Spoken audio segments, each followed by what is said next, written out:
कपड़े धोने वाली बहू। शादी के पहले से ही विभा को कपड़े धोने का बड़ा शौक था। कभी नल के नीचे तो कभी तालाब के पास। अरे मेरी नीली वाली लुंगी नहीं दिख रही है।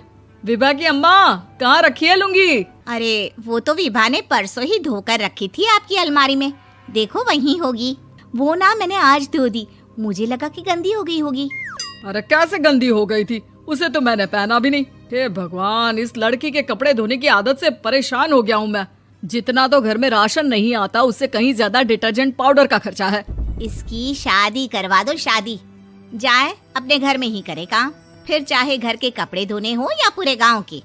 हाँ ठीक बोल रही हो, देखता हूँ मैं कोई लड़का। वो दिन भी आ जाता है जब विभा को देखने लड़के वाले आ जाते हैं। लड़की मुझे अच्छी लगी। होने वाली सास कहती है, बेटी अगर कुछ पूछना है तो पूछ लो।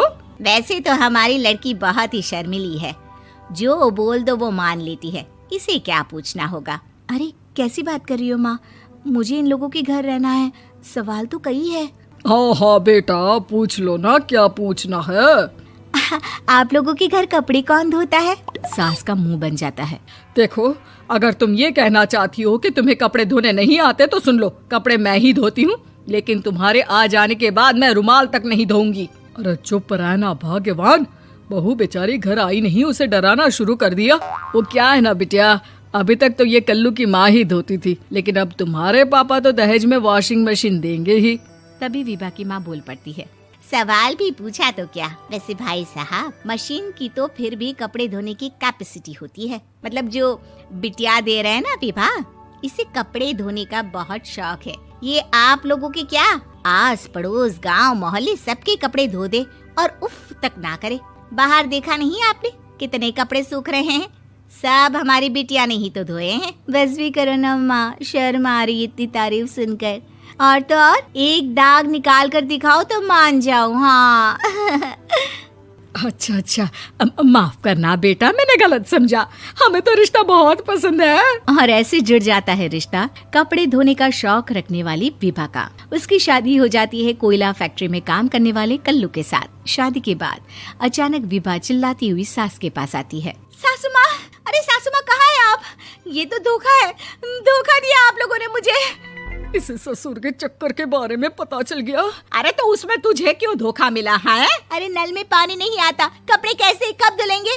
अच्छा अच्छा, तू पानी नहीं आ रहा उसकी बात कर रही है। तो आपने क्या सोचा?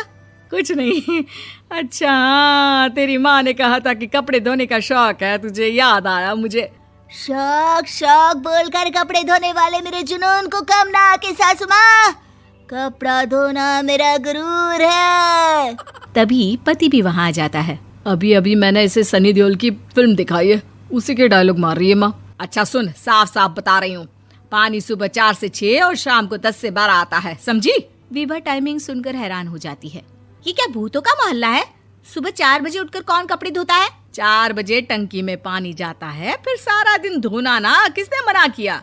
अरे कैसी बात कर रही हैं? 200 लीटर की टंकी में कितने कपड़े धो लूंगी मैं? सुबह ही उठ जाऊंगी मैं। अब क्या था, विभा सुबह 4 से लेकर रात के 12 बजे तक कपड़े ही धोती रहती। एक रोज सास पड़ोस से निकलकर कहीं जा रही होती है कि साथ वाली कहती है, हाँ कल्लू की माँ, जरा ये बताओ कि 2 साड़ी है, 2 ब्लाउज और एक पेटीकोट और एक नाड़े वाला लंबा कच्छा।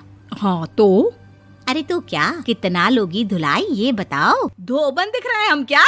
हमारे पति सरकारी नौकरी से अभी अभी रिटायर हुए हैं और बेटा सुपरवाइजर है कोयला फैक्ट्री में। धोबन समझ रखा है हमें।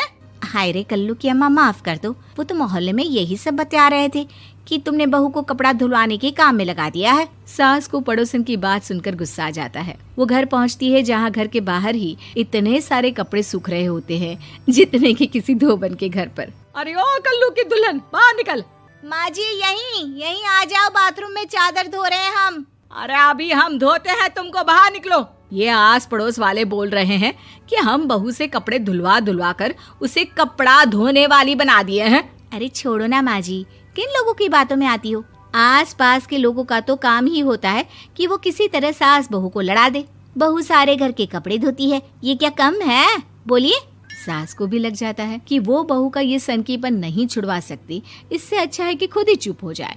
एक रोज सास और बहू मंदिर जाते हैं, जहाँ सास की साड़ी वहाँ खड़ी भीख मांगने वाली से मिलती है। माँ जी क्या बात है, आपकी साड़ी उस भिखारन से कितनी मिल रही है ना? हाँ हाँ देखो तो, दोनों की साड़ी मिल रही है। क्या बात है कल्लू की अम्मा, तुम खुद को तो अफसर की बीवी बताती हो और ऐसी सिंपल सी प्लेन साड़ी पहनकर घूमती हो। सिंपल और प्लेन नहीं है ये साड़ी। तो क्या सोने के धागे से फूल बने हैं? कुछ भी सासू माँ, कुछ भी। हाँ, बने थे इस साड़ी में सोने के धागे से फूल। मेरे पति लेकर आए थे मद्रास से स्पेशली मेरे लिए 10,000 की। ताहे भाई साहब इस भिखारन के लिए भी सेम टू सेम साड़ी लेकर आए होंगे 10,000 की।